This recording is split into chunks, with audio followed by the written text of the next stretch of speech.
na natin ang ating pagtalakay sa aklat po ng Efeso. Bago natin ito iwan, marami pa pong bagay ang dapat nating tandaan. So, hindi na tayo basta-basta magkukot ng verses dito, kundi dapat malaman natin kung ano talaga ang mga tunay na pangyayari. Noong nakaraan po, ating pinag-usapan yung isang tanong na nagsabi, kung kayo ba ay nabautismo, tinanggapan ninyo ang Espiritu. Nagtanong nga yung mga alagad, ang tanong nila, ano po yun? Ano po yung Espiritu Santo? Isang tanong na dapat po ay liwanag sa isipan at puso ng mga anak ng Diyos. Tayo manalangin, dakilang Diyos, marami pong salamat. Kayo, Panginoon, ang siyang magbigay sa amin ng lakas ng katawan at isipan, bukas na puso upang amin pong tanggapin ang biyaya ng iyong mga salita sa mga kaluluwang narito, Panginoon. Alam po kayo ang siyang magpapala sa bawat isa sa kanila upang sila ay maging matatag at maging maayos po ang kanilang pamumuhay at pananampalataya. Bless us in Jesus' name. Amen and amen. Sa aklat ng Efeso chapter 4 verse 17, sabi po dito, Ephesians 4:17, sa ngalan ng Panginoon, ito ang sinasabi ko't iginigiit. Yun yung salita, no? Sinasabi ko't iginigiit. So ito ay hindi pakiusap, hindi ito isang utos, kundi isang pagdidiin. No? Sabi, iginigit na, no? Huwag na kayong mamuhay na gaya ng mga hintil. Yan, ha? Bakit daw? Kasi walang kabuluhan at ang kanilang iniisip at wala silang pangunawa. Dahil sa kanilang kamambangan at katigasan ng ulo, wala silang bahagi sa buhay na kaloob ng Diyos. Sila'y nagugumon sa kahalayan at walang kahiyang kauntiman. Wala silang inaatupag kundi pawang kalaswaan. Verse 20, hindi ganyan ang natutunan ninyo kay Kristo kung talagang pinakinggan ninyo ang aral niya at naturuan kayo ng katotohanan na kay Jesus. 21, iwan na ninyo ang dating pamumuhay, ubarin na ninyo ang inyong dating pagkatao na napapahamak dahil sa masasamang pita. Verse 23, magbago na kayo ng diwa at pag-iisip at ang dapat makita sa inyo ang bagong pagkatao na nilikhang kalarawan ng Diyos, kalarawan ng kanyang katwiran at kabanalan. Naalala ninyo mga kapatid, doon sa Acts chapter 19, yun po yung unang pagpunta ni Paul doon sa Efeso mga kapatid, hindi po naging madali ang kanyang evangelism doon. Kasi nung nagpunta po siya doon, katulad ng palaging inaasahan pag nandun yung salita ng Diyos, siguradong may kukontra. Amen. Siguradong may makakalaban. At siyempre, dahil ito ay salita ng Diyos at talagang magiging kalaban ito ay ang sanlibutan. Yung gawin ng sanlibutan. Politiko kasi ang Efeso ay sentro po ng ekonomiya, kalakal po yan. No? Ibig sabihin, walang iniintindi ang mga tao ito kundi pera, kayamanan, negosyo o business. Kung ano ang kanilang ikinauunlad po. Ngayon, ganun din, bukod sa pera, ito yung matinding katambal ng pera ay yung tinatawag nating religion. No? Naging sikat din o nagkaroon ng pag-unlad sa negosyo dahil po sa isang senaryo. Ano po yun? Naroon po ang templo ni Artemis o yung kanilang Diyos-Diyosan. Si Artemis mga kapatid. Ito sinabi, nakita natin sa Acts chapter 19 na doon po kumikita. Kita nyo ang reliyon ginagamit na pagkita ng pera. Doon sila nakikinabang kasi gumagawa sila ng mga Diyos-Diyosan na naglalarawan doon kay Artemis, yung kanilang Diyos. Tapos ibinibenta po nila yun. Alam ko marami tayong ganyan negosyo, no? Sa religion natin dito, kahit sa Pilipinas, nakikita natin na pinagkakakitaan yung mga bagay na religyoso. Yan, gumagawa sila ng mga Diyos-Diyosan na alam naman natin na sa utos po ng Diyos na ibinigay kay Moses, bawal na bawal po ang gagawa ka ng kahit anong anyo. No? Anyo ng tao, kahit yan ay hayop, alaman o ano paman at yun pong sasambahin. Ayaw po yan ng ating Panginoong Diyos. Ang masaklap, itong Efeso ay sentro po ng trade and religion. At yun nga po, nung nagpunta po si Apostol Pablo po doon, nakita po niya doon ang gawa-gawa ng mga tao, mga kapatid. At hindi lang yun, meron pang isa silang pinagkakabalaan, yung tinatawag natin witchcraft and magic. At nakabasa po natin sa Acts chapter 20 yung mga anak ni Sceva, no? Na mahilig sa magic, mahilig po sila doon sa mga babasahin na nagtuturo sa kanila kung paano gumawa ng magic, no?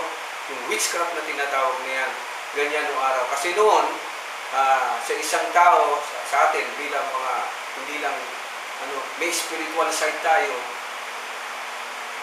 ewan ko, ganun lang talaga eh. Parang nagpalagi ng tao naghahanap ng something na mag-enrich ng kanilang spiritual side. Amen? Kahit naman dito sa Pilipinas, kapag ikaw ay may konting kaalaman, panggagamot, di ba? Konting, tawag natin ito, anting-anting, bawa, nakakabasa ng isip ng iba, lalaman ng espiritu, nakapanguhula ka,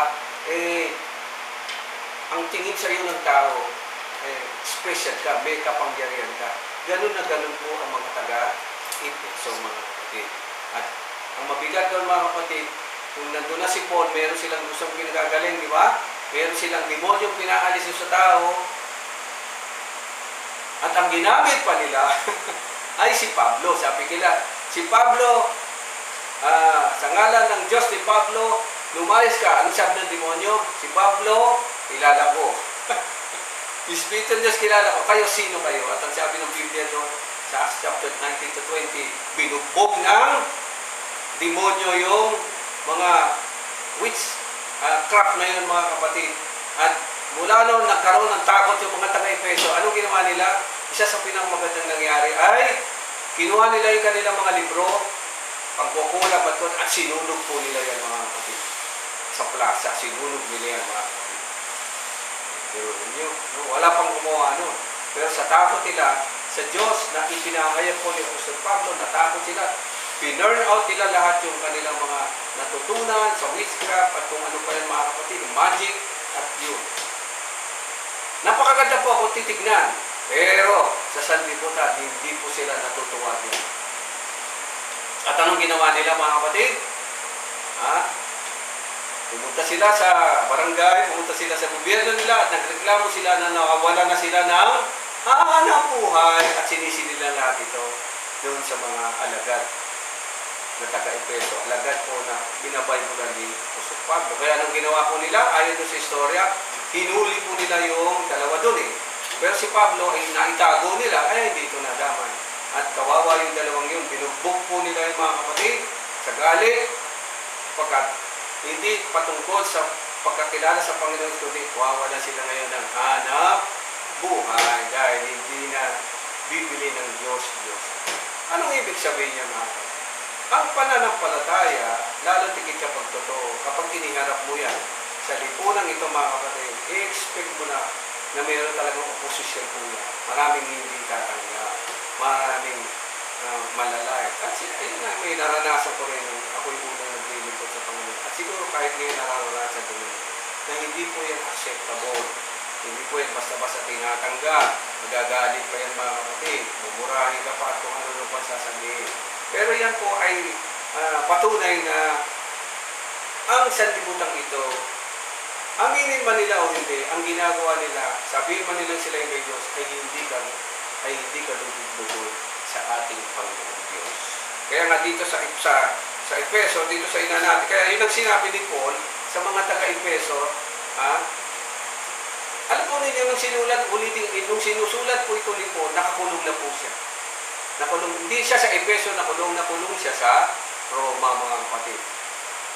Kaya ang sabi niya rito, sa ngalan ng Panginoon, ito, huwag na kayong bumaya sa buhay na gaya ng mga hindi. Huwag na.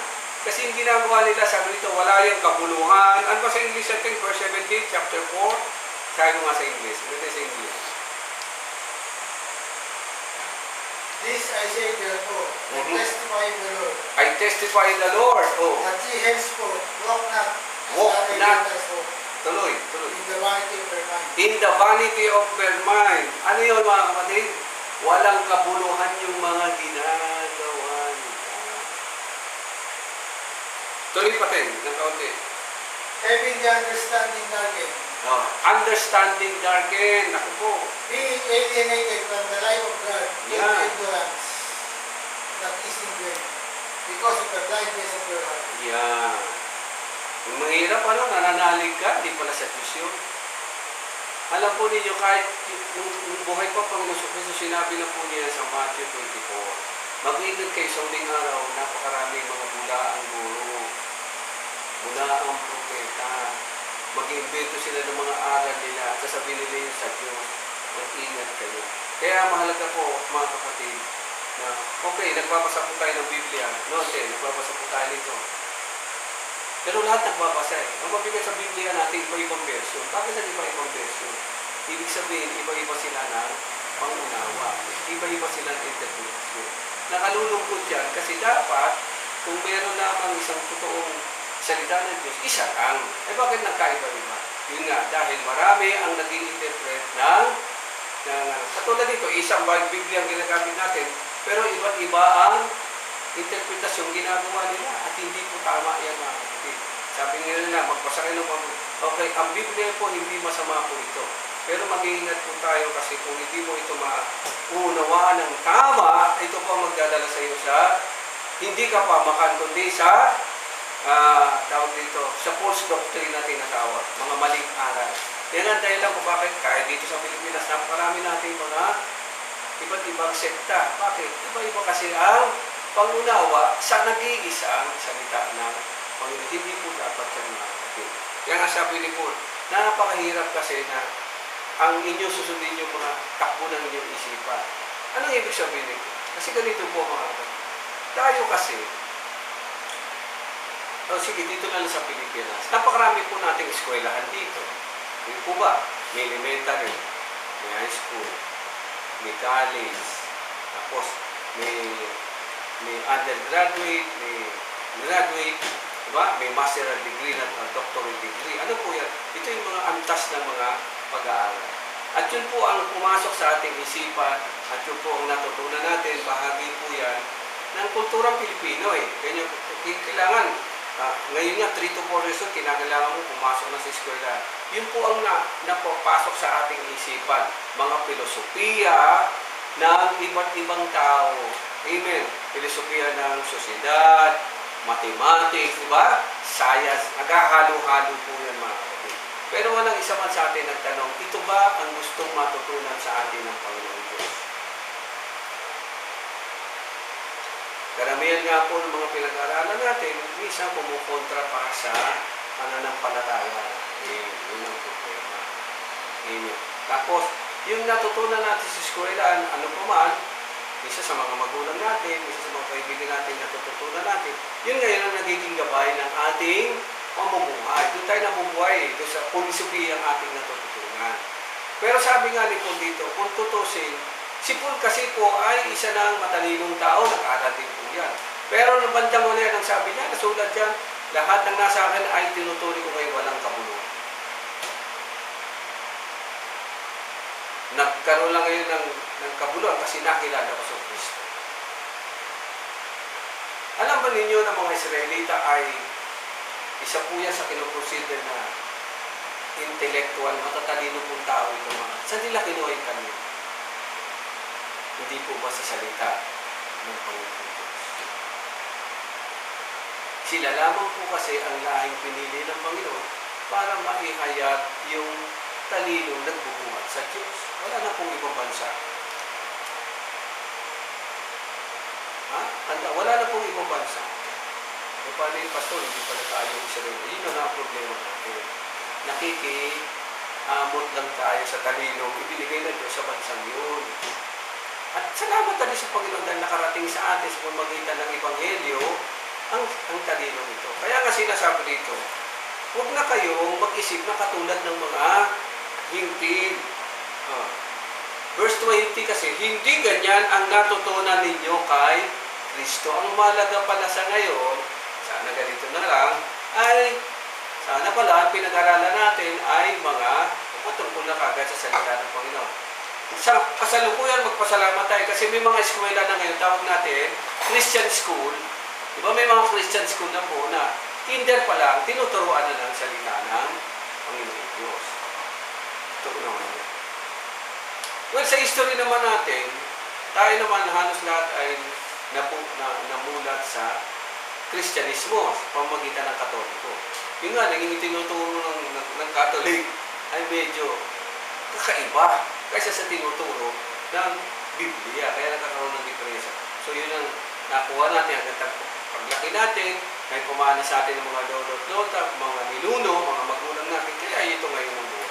Pero ito nga mga kapatid, maaring sa sinasabi ko marami ko kontra, pero ako bilang pastor na rin, naiintindihan ko na mas maganda yung natututunan natin ngayon.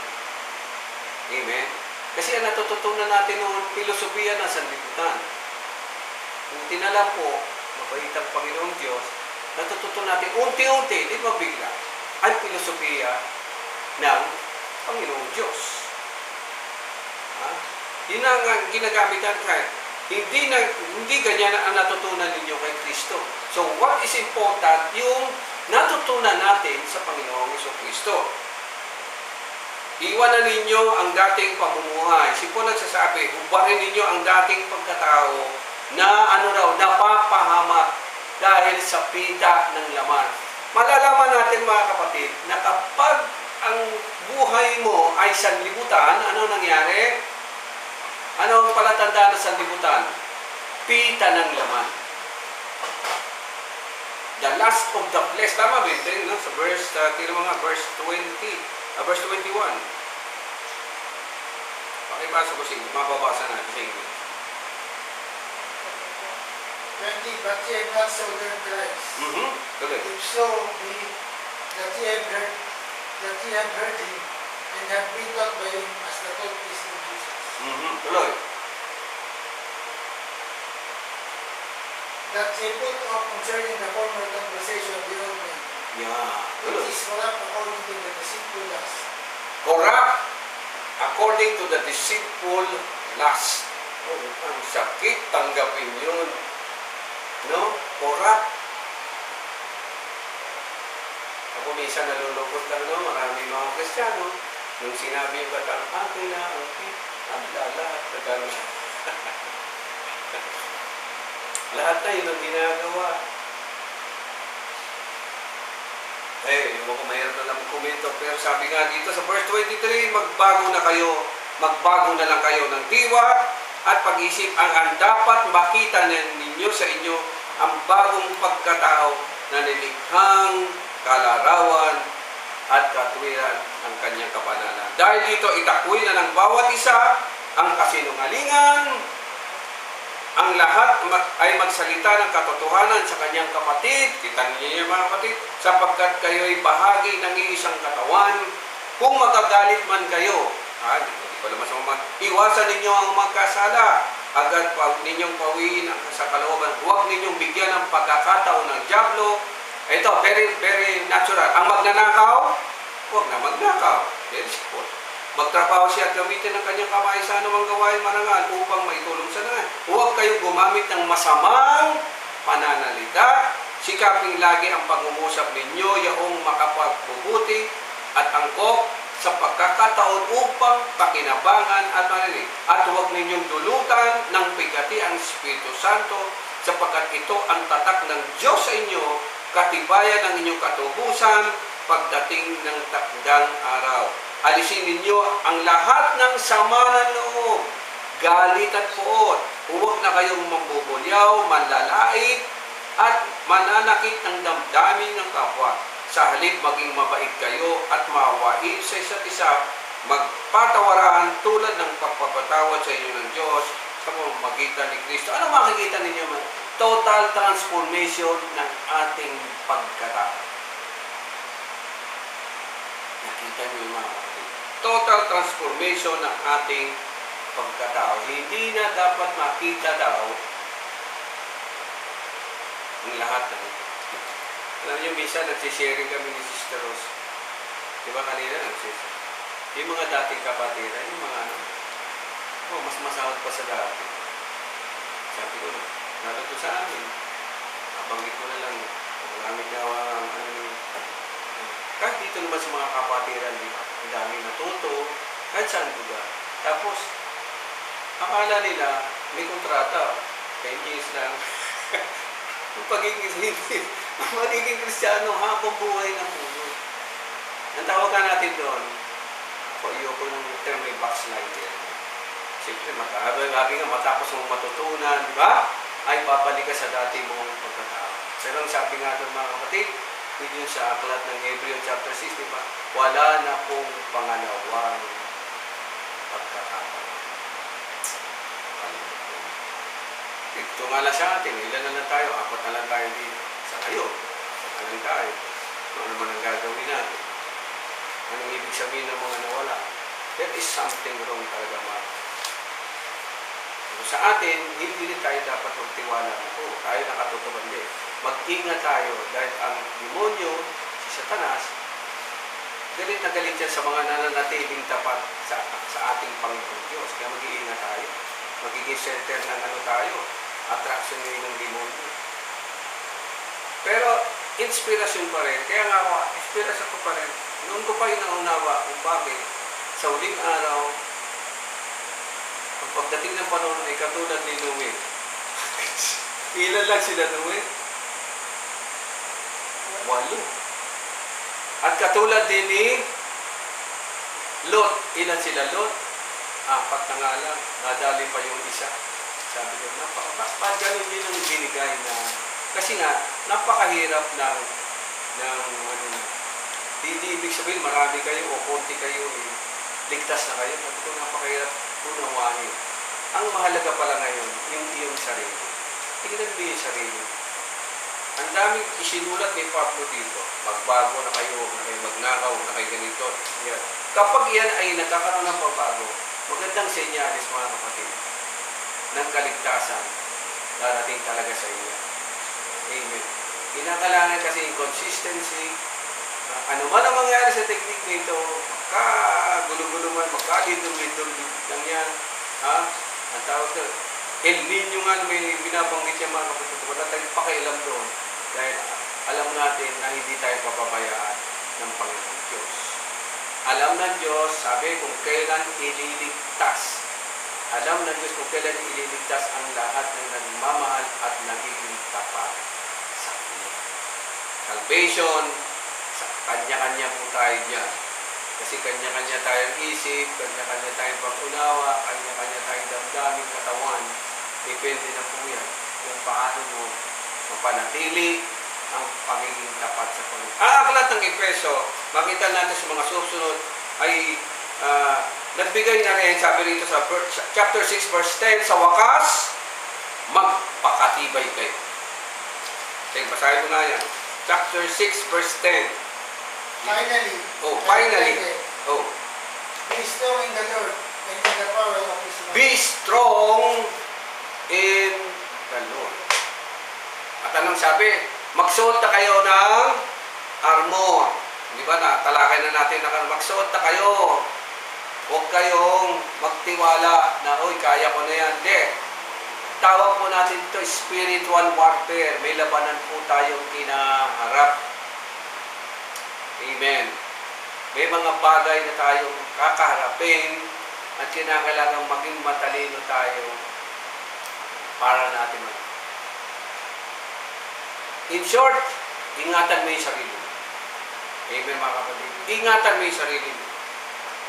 Sa akin na salita dyan, double protect yourself. Double mo na. Sabi nga rito, maglagay na kayo ng big kiss, di ba? Magkaroon at ginamit yung ng mga sandata ng mga sundalo para madaling maunawaan. Sabi sa verse 14, kaya maging handa kayo, gawin ninyong big kiss ang katotohanan. So napakahaba yan, mga kapatid. Isuot ninyo ang helmet, manalangin kayo sa lahat ng pagkakataon. Maging handa sa bandang huli, kaya't lagi kayong maging handa at patuloy na manalangin para sa lahat ng hinirang ng Diyos. Ipanalangin din ninyo ako pagkalooban ng wastong panalita upang buong tapang kung maipahayag ang hiwaga ng mabuting balita. Ito po ay hindi lamang po kayo ang pinapanalangin, dapat din po, panalangin din po ninyo ako bilang lingkod ng Diyos. Ano po? Kasi ang dami ko pong mga pagsubok. Kanina lang hindi maganda pakiram itong Sabat. Bakit ganun? Nagpuntal ako na siya, pag ano ko nag-iba na, sabi ko talagang kung kailan ganito, ay, ako talaga sinisikap ko na gampanan ang dapat gampanan.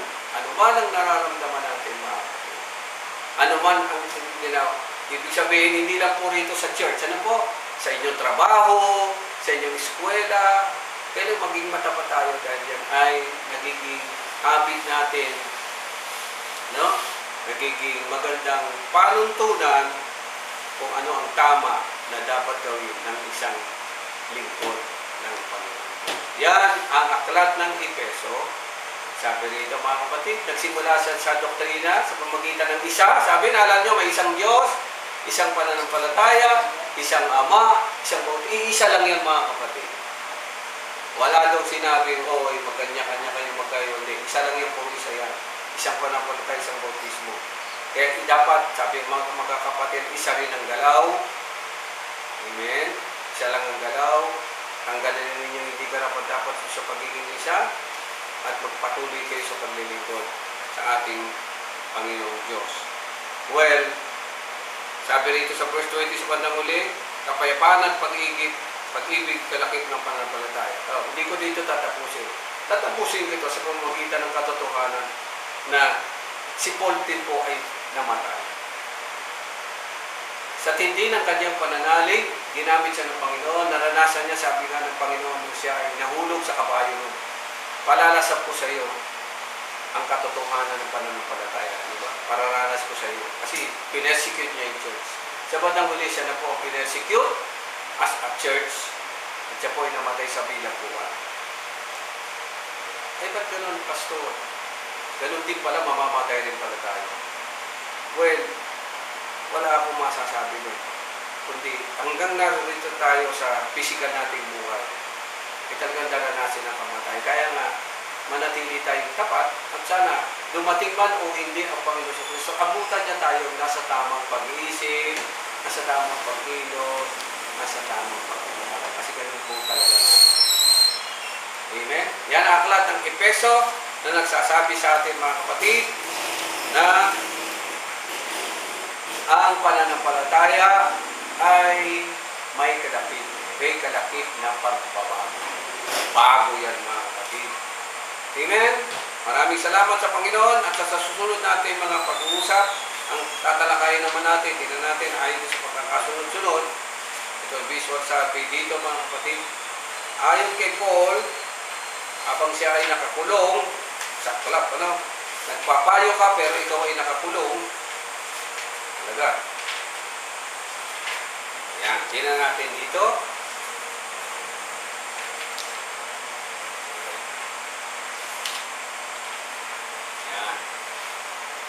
Susunod natin pag-usapan, bago pa siya mamatay, ay aklat ng Kolosas. Ito, medyo malalim. Aklat ng Kolosas na po. So sa next, ang ating ay aklat ng Kolosas. Tingnan naman natin kung ano yung sinabi sa mga taga-Kolose. Taga-Kolosas.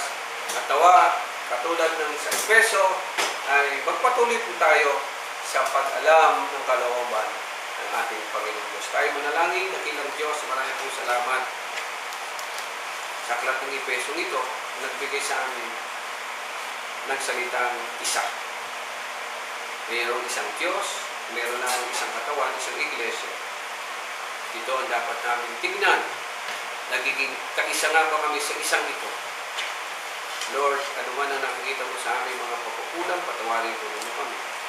Mga kasalanan,